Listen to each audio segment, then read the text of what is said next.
a palavra de Deus. Na oração a gente pede que Deus nos livre das coisas venenosas. Aliás, muito próprio, porque hoje é dia de São Bento. São Bento, lá do século IV.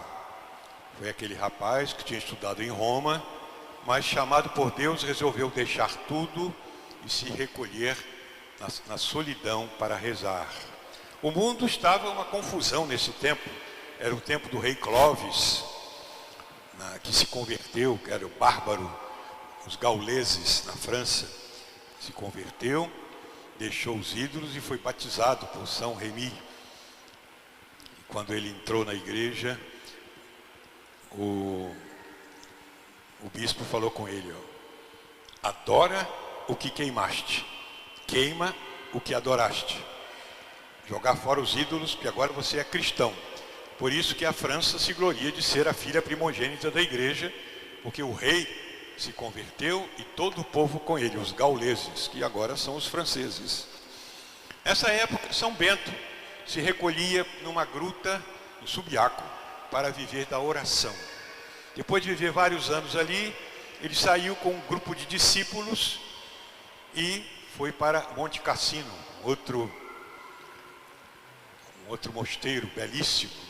Todos devem se lembrar que na Segunda Guerra Mundial foi bombardeado pelos nazistas e lá foram os brasileiros da FEB, Força Expedicionária Brasileira, que lutaram e reconquistaram ali o Monte Cassino, onde estava esse mosteiro, que é dos discípulos de São Bento, por isso são chamados os beneditinos.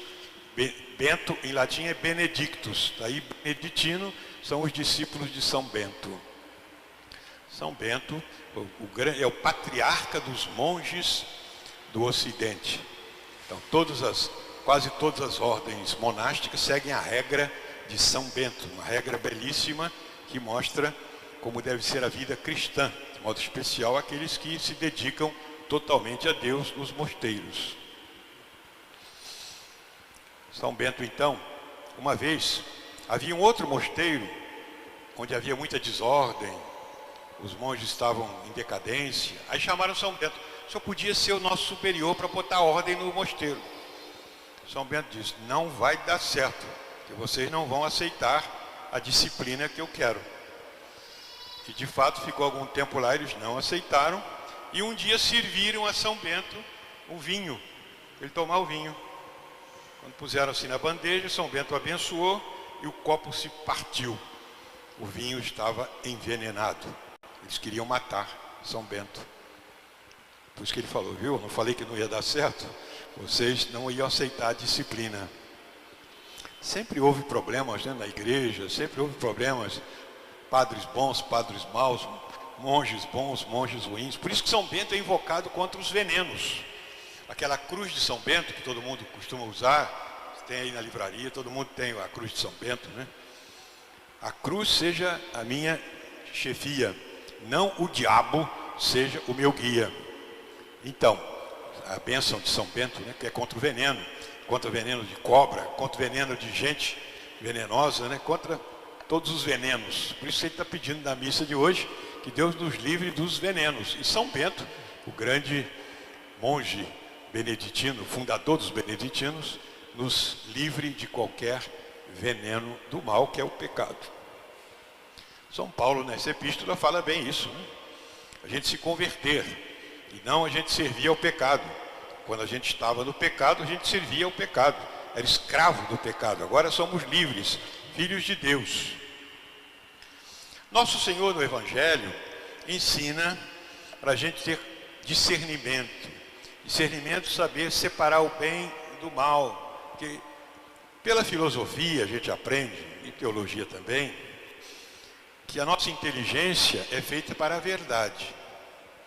E a nossa vontade é feita para o bem.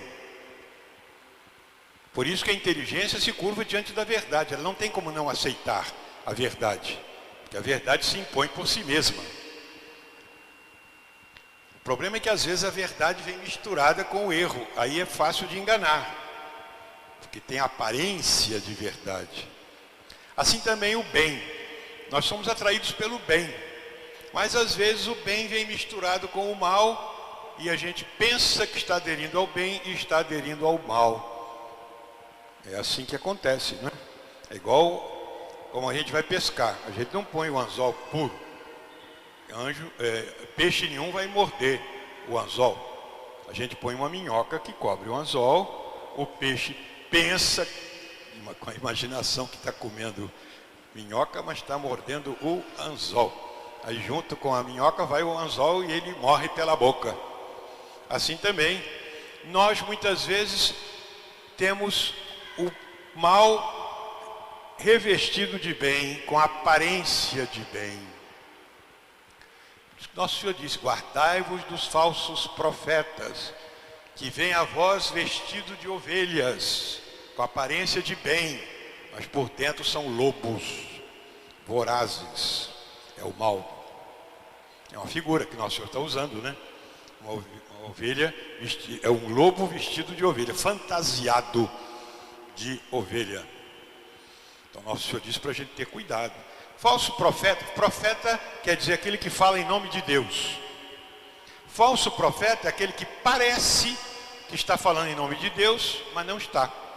Por isso a gente precisa rezar muito, para saber discernir o bem e o mal. Nosso Senhor diz: pelas obras vocês conhecem. Ninguém colhe uvas do espinheiro. Não, espinheiro não dá uva. Uva que dá é a parreira. Precisa ter cuidado para não ir buscar uva no espinheiro, porque não vai dar uva, vai dar outra coisa.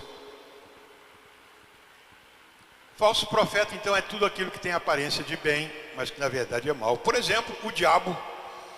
Quando o diabo vai tentar nossos primeiros pais, Adão e Eva, para que comessem o fruto proibido, tudo aquilo é figurativo, né? Para fazer o mal. O que o diabo disse? Comam. Vocês comendo o fruto que Deus proibiu, mas vocês vão ficar como deuses. Comam. É assim, o diabo sempre vem com uma aparência de bem. Nenhum bandido oferece a gente a droga dizendo: olha, toma essa droga aqui que vai te fazer mal, você vai ficar dependente, você vai, com a droga, você vai se estragar todo, vai estragar sua família. Ninguém fala isso. Fala o quê? Toma essa droga, vai ser bom, você vai sonhar, você vai viajar. A droga vai ser bom, é só uma vez só, você vai gostar. Sempre vem com a aparência de alguma coisa boa, mas é ruim. A droga, a bebida, a má companhia, o sexo, imoralidade, tudo é convite para aparência de bem, mas que nos engana, como a minhoca engana o peixe que come junto o anzol. Portanto, tudo aquilo que tem aparência de bem, mas é mal, são os falsos profetas. Os heresiarcas, os hereges, eles sempre vêm com aparência de bem, não é? Quando chega perto dos católicos dizendo: olha, você não pode adorar a imagem, está proibido lá no livro do Êxodo adorar a imagem, e vocês têm a porção de imagem, vocês estão fazendo idolatria. Isso é para enganar, para como se estivesse fazendo propaganda da lei de Deus, mas não. Nós não adoramos imagem nenhuma, nós veneramos. E as imagens ajudam a gente a pensar em Deus. Por exemplo, aqui, os vitrais da igreja, Nosso Senhor ressuscitado, Nosso Senhor na cruz, são para a gente lembrar. A gente não está adorando o vidro, a gente está lembrando de Nosso Senhor, como tem em casa o retrato da nossa mãe. São símbolos, como tem a bandeira nacional. Ninguém está adorando pedaço de pano. Nós estamos lembrando os símbolos da pátria através das imagens, porque nós precisamos de imagens para nos ajudar a reflexão. Portanto, cuidado com os falsos profetas, que vêm a vós vestido de ovelhas, é a aparência. Por isso que a gente deve sempre pedir a Deus o esclarecimento, as luzes do Espírito Santo, e procurar as pessoas sensatas. Por que a gente vem à igreja? Para perguntar, a gente participa do catecismo. Quando a gente tem dúvida, a gente não vai consultar a internet, porque muitas vezes tem muita informação ruim, tem muita gente com aparência de bem, tem muito herege. A internet é um púlpito para aquele que não tem auditório, fala-se o que quiser. E tem muita gente com aparência de bem, tem hereges, tem católicos com aparência de radicalismo. Nós somos firmes, fortes, mas está cheio de veneno também. São espíritos críticos contra a igreja, falam mal da igreja, do Papa, e através do veneno se seduz muita gente. Cuidado com os falsos profetas, como Nosso Senhor disse. E Nosso Senhor disse, né, pelos frutos, quando uma árvore não dá bom fruto, vai ser cortada e jogada no fogo. O que é esse fogo, hein? É o inferno. Nosso Senhor está falando do inferno. Aquele que não segue o caminho de Deus, voluntariamente, quer ficar longe de Deus do pecado, vai ser cortado e lançado no fogo, como galho seco. Temamos o inferno, que é ficar longe de Deus para sempre. A igreja é o caminho do céu. Aqui nós estamos perto de Deus. No céu, vamos ficar junto de Deus, contemplando a Deus, amando a Deus para sempre. No inferno, não vamos ver a Deus, não vamos ficar em companhia de Deus. Vamos ser infelizes para sempre. Por isso que Nossa Senhora pediu a gente para rezar no terço. Ó meu Jesus, perdoai-nos, livrai-nos do fogo do inferno. Nós queremos fugir de lá. Por isso não queremos andar no caminho que leva para lá. Peçamos então a Nossa Senhora. Esta semana vai ser Nossa Senhora do Carmo. Sexta-feira, dia 16 de julho, dia de Nossa Senhora do Carmo. Vamos pedir a Nossa Senhora, a Mãe do Monte Carmelo, Nossa Senhora, que nos ajude a seguir Jesus, que ela nos espera no céu, como nós pedimos na Salve Rainha. Depois deste desterro, mostrai-nos Jesus, bendito o fruto do vosso ventre. Que Nossa Senhora seja nossa advogada, nos defenda do mal e nos mostre Jesus no final da nossa vida. Que São Bento interceda também por nós. Amém.